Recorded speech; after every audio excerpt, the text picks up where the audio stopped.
Assalamualaikum warahmatullahi wabarakatuh. Berjumpa kembali bersama saya Glenn Mega Putra di program Bincang Lombok Pos.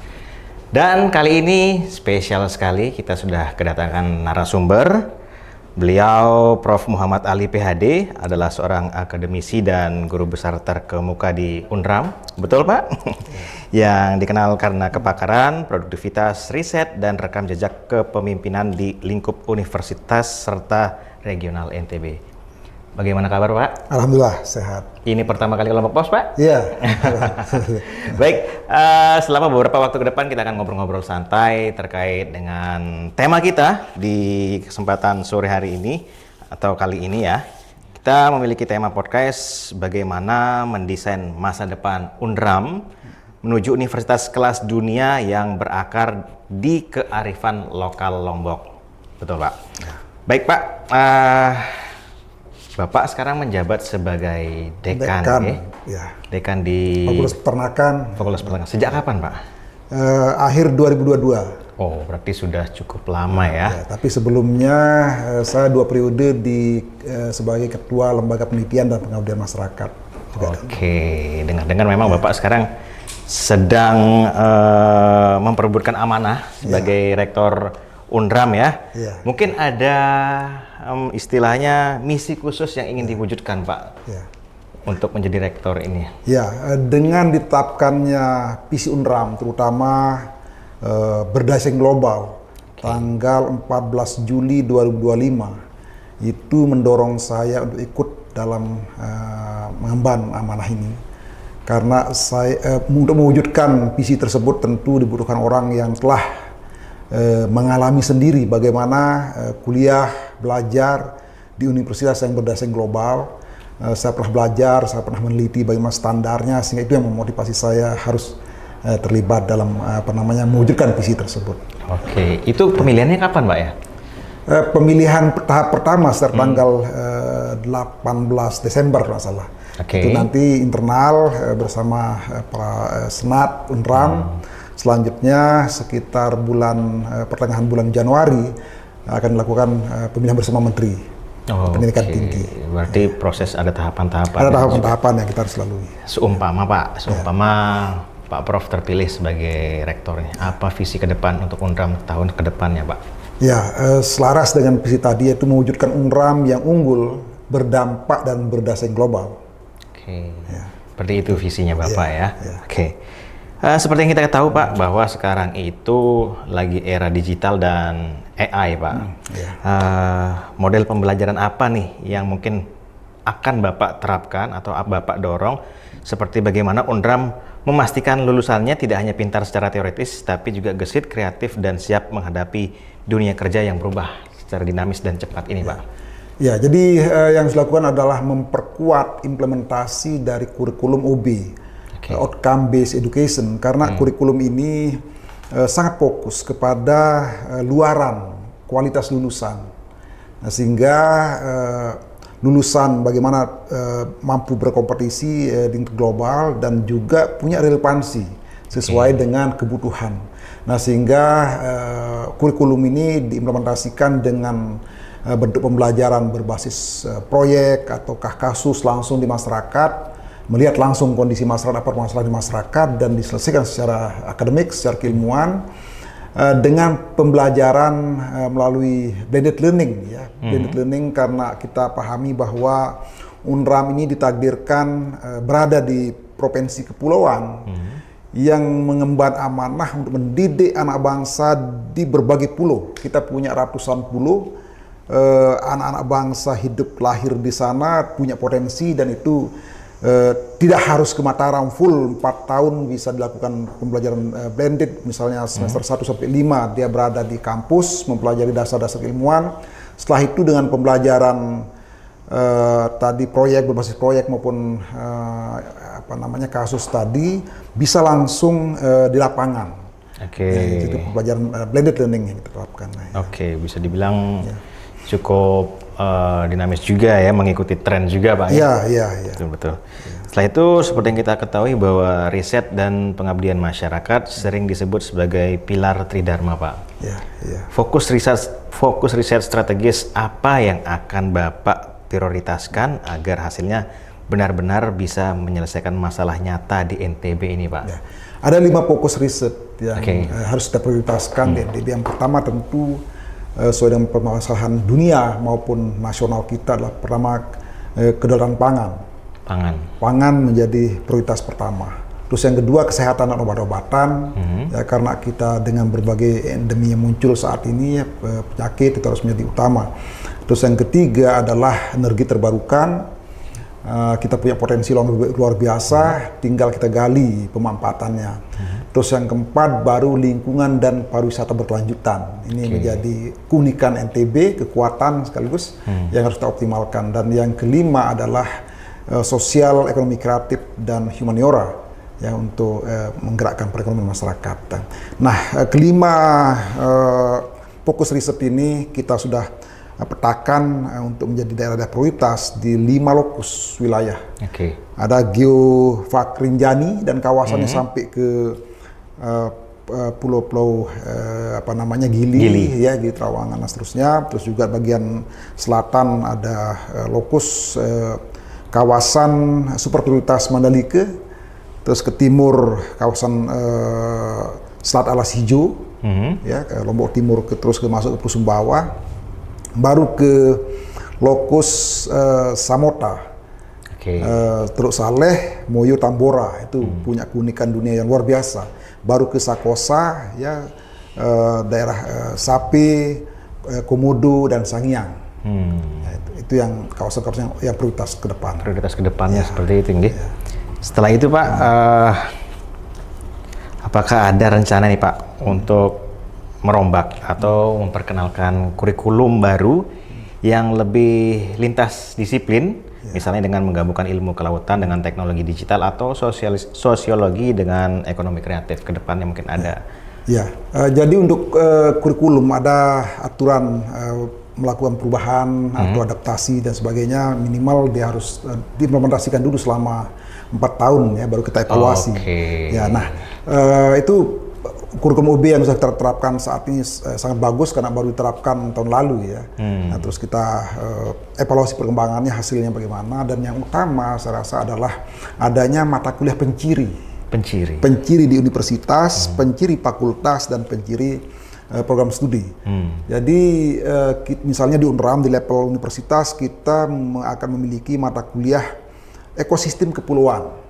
Nah, itu akan memberikan bekal kepada lintas keilmuan, ya, bagaimana misalnya bertani di kepulauan, tentunya berbeda dengan daerah-daerah yang banyak air, ya.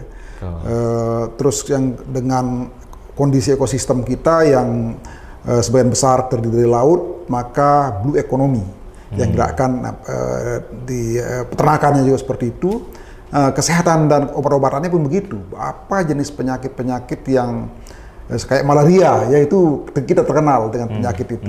Terus energi kita luar biasa di bidang di solar energi yang luar biasa, termasuk arus laut kita nomor 2 paling deras di Indonesia. Segitu potensial luar biasa untuk digerakkan di energi terbarukan. Ya. Nah, dengan ekosistem kepulauan inilah yang nanti akan melibatkan semua fakultas, ya. Bagaimana misalnya kalau pertanian, membangun pertanian kayak perikanan, kita punya luas atau panjang pantai yang panjang sekali, yaitu kita punya sekarang potensi white shrimp, ya, udang panami yang luar biasa. Nah, peternakan juga seperti itu. Nanti kedokteran bagaimana sistem evakuasi kepulauan mungkin, ya, bagaimana untuk menangani secara darurat kejadian-kejadian di kepulauan. Juga misalnya sipil bagaimana membangun perumahan yang adaptif terhadap gelombang, terhadap air dan sebagainya. Ya. Jadi pencirinya itu yang kita utamakan, baru ada nanti mata kuliah terkait dengan kewirausahaan, bagaimana menciptakan peluang-peluang usaha di daerah yang bahari, ya, yang untuk blue economy. Itu jadi mata kuliah penciri yang akan kita kuatkan. Untuk saat ini apakah penciri itu sudah ada, Pak, di UNRAM, Pak? Baru dirumuskan, dan mungkin tahun depan insya Allah sudah mulai diterapkan. Siap. Ya. Inovasinya luar biasa, Pak. Insya Allah. Ya, pertanyaan selanjutnya, Pak. Bagaimana strategi Bapak dalam mempercepat transformasi digital UNRAM, Pak? Kita harus mau tidak mau mengimplementasikannya langsung dalam praktek tridharma sehari-hari.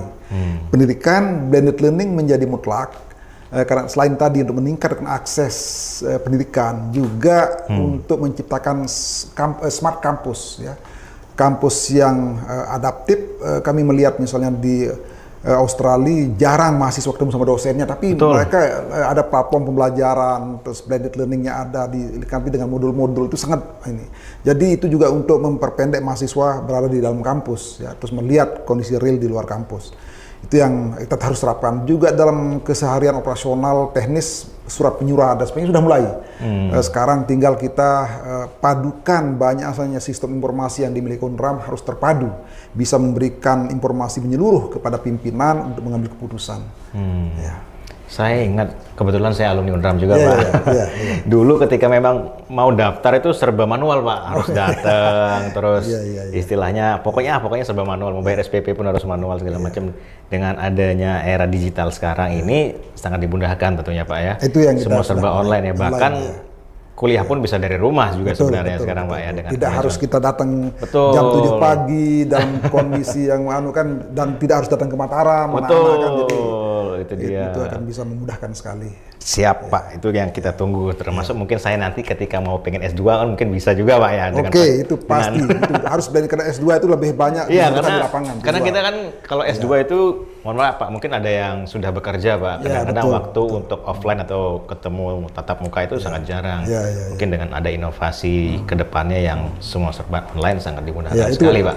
Ada sekali di sebuah buku namanya berjudul Dark Academia, How University Die. Nah itu bagi perguruan tinggi yang terlalu kaku sistem pembelajaran itu akan ditinggal oleh lembaga-lembaga kursus yang bertebaran saat ini ya, bisa diakses kapanpun dengan usia orang tua juga boleh ya, tidak harus pakai rapi ke kampus, jamnya juga fleksibel, jadi kapan kita bisa akses belajar, itu yang harus UNRAM gerakkan ke depan. Kedepannya seperti itu Pak ya. Pertanyaan selanjutnya Pak, program konkret apa yang akan dilakukan untuk meningkatkan kapasitas dan kesejahteraan dosen serta tenaga kependidikan di UNRAM tentunya Pak? Ya, pertama tentu meningkatkan kompetensi mereka. Jadi bagi syarat dosen bisa masuk juga di industri itu dia harus punya kompetensi. Nah sehingga saat ini sudah mulai kita merintis beberapa kompetensi yang dibutuhkan industri. Nah sehingga kalau dosen itu punya kompetensi, maka dengan pembelajaran yang blended tadi, dia punya waktu yang efisien, ya, tidak harus datang ke kelas, dia bisa berada misalnya sebagai konsultan di sebuah perusahaan, tapi mengajar secara blended. Ya, demikian juga dengan meningkatkan kemampuan riset pasti. Ya, jadi dosen sekarang tersedia anggaran yang luar biasa dari pemerintah maupun dari dunia terkait dengan global climate change, pangan. Sekarang itu tersedia banyak sekali dana dari Erasmus kah, dari Life dan sebagainya. Nah, tinggal kemampuan riset kita yang harus kita asah ya. Terus yang ketiga adalah kampus harus hadir untuk memfasilitasi terwujudnya inovasi dari riset menjadi rupiah. Nah itu alasan. Jadi harus ada inovasi jembatannya. Jadi dari produk bagaimana menghasilkan misalnya sebuah ramuan suplemen. Nah ketika itu bagaimana bisa sampai ke pasar. Itu kampus harus hadir di sana.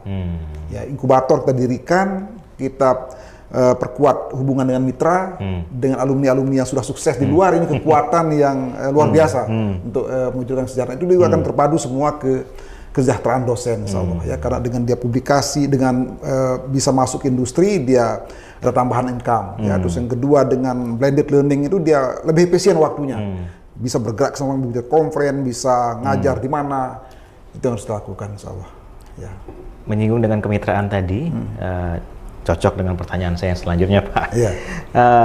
Kira-kira Pak, kemitraan dengan siapa saja nih yang akan menjadi prioritas Bapak ke depannya untuk memperkuat posisi UNRAM saat ini Pak? Pertama kami ingin memprioritaskan kemitraan dengan pemerintah tentunya. Karena pemerintah punya program yang real saat ini, luar biasa. Bagaimana ketahanan pangan menjadi fokus pemerintah, ya kita harus support itu. UNRAM harus hadir di depan untuk mengawal program itu. Pemerintah, baik pemerintah pusat maupun pemerintah daerah, ya pemerintah daerah juga kita sekarang sedang fokus bagaimana menurunkan angka kemiskinan, kita harus berpacu untuk itu. Terus yang kedua di bidang ketahanan pangan, dan ketiga pariwisata. Itu pemerintah. Terus yang kedua kita juga ingin membina banyak perguruan tinggi swasta di NTB, karena UNRAM yang mampu menerima 5.000 per tahun dari pendaftar yang sampai 57.000 pendaftar. Nah itu artinya UNRAM hanya mampu mengambil 50.000-nya di mana? Jadi Nah nampung, mereka ya diajar di berbagai perguruan tinggi swasta yang ada di NTB. Nah tentunya UNRAM sebagai perguruan tinggi yang lebih tua harus memberikan binaan. Mungkin hari Sabtu Minggu bisa datang ke lab, kita sharing ya. Karena ini masa pendidikan ini adalah masa tanggung jawab bersama. Terus yang ketiga tentu industri.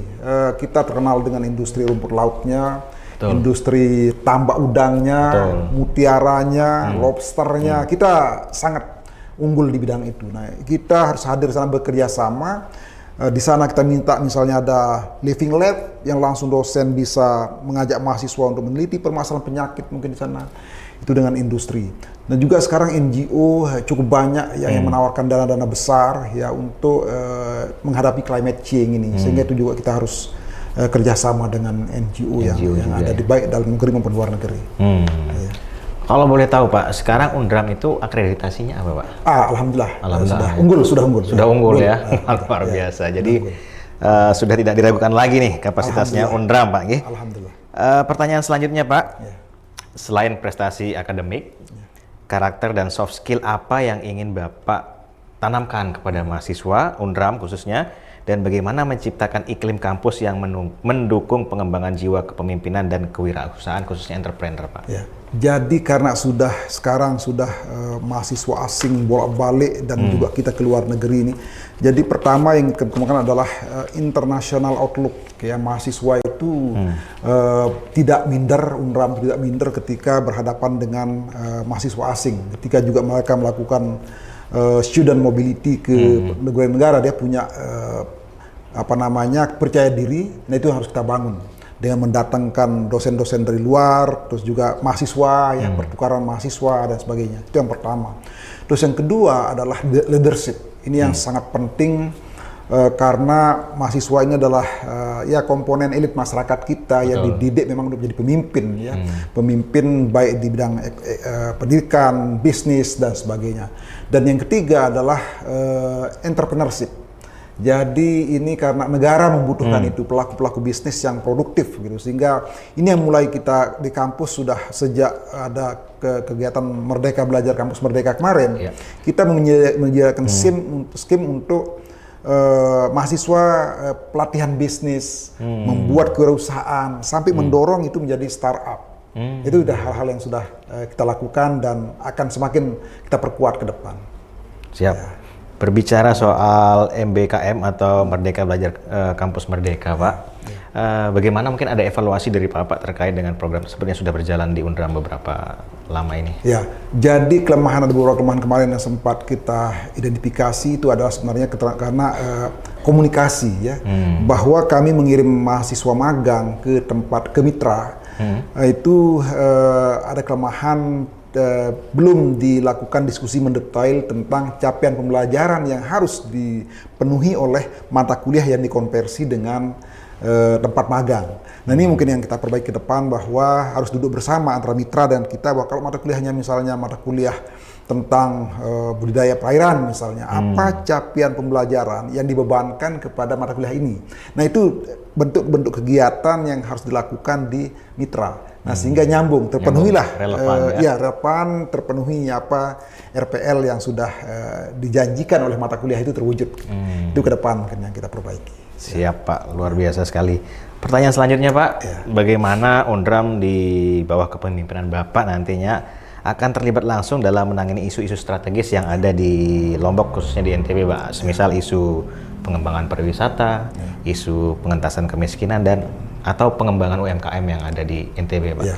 Jadi yang pertama kita lakukan adalah menetapkan prioritas riset tiap tahun. Jadi tentu dengan bekerja sama dengan pemerintah daerah, ya apa program mendesak yang harus pemerintah targetkan tahun ini. Nah itu kita sesuaikan riset-risetnya, fokus ke arah fokus pemerintah tadi, misalnya ketahanan pangan, terus yang kedua pariwisata, berkelanjutan ya, juga mungkin ada penyakit dan sebagainya. Itu yang kita dengan dana-dana riset yang sudah ada di universitas kita kombinasikan dengan program pemerintah, itu akan lebih efektif. Dan juga kita akan memberikan skim khusus pendanaan untuk riset penugasan, menugaskan kepada para guru besar yang kompeten di bidangnya untuk memecahkan masalah apa yang paling serius menurut pemerintah dan masyarakat. Kita sama-sama selesaikan dengan pendanaan dari universitas khusus, dan kita harapkan pemerintah juga memberikan pendanaan sharing. Gitu. Luar biasa sekali, Pak. Selanjutnya, Pak, Ya. apa tantangan terbesar UNRAM 5 tahun ke depan menurut Bapak? Ya, ada 5 tantangan yang mendesak saya lihat untuk 5 tahun ke depan. Yang pertama tentu tadi tantangan PC. Oke. Tantangan PC tadi sudah terlanjur kita state bahwa berdaya saing global. Itu butuh leadership yang kuat, academic leader yang mumpuni, yang memahami itu, yang tahu cara menjalankan, mencapainya, ya, terus tentu dengan program-program atau kegiatan yang mengakar di Tridharma. Bagaimana ruang kelas memenuhi standar internasional, bagaimana laboratorium dipercaya hasilnya oleh luar, alatnya harus baru, harus yang termutakhir.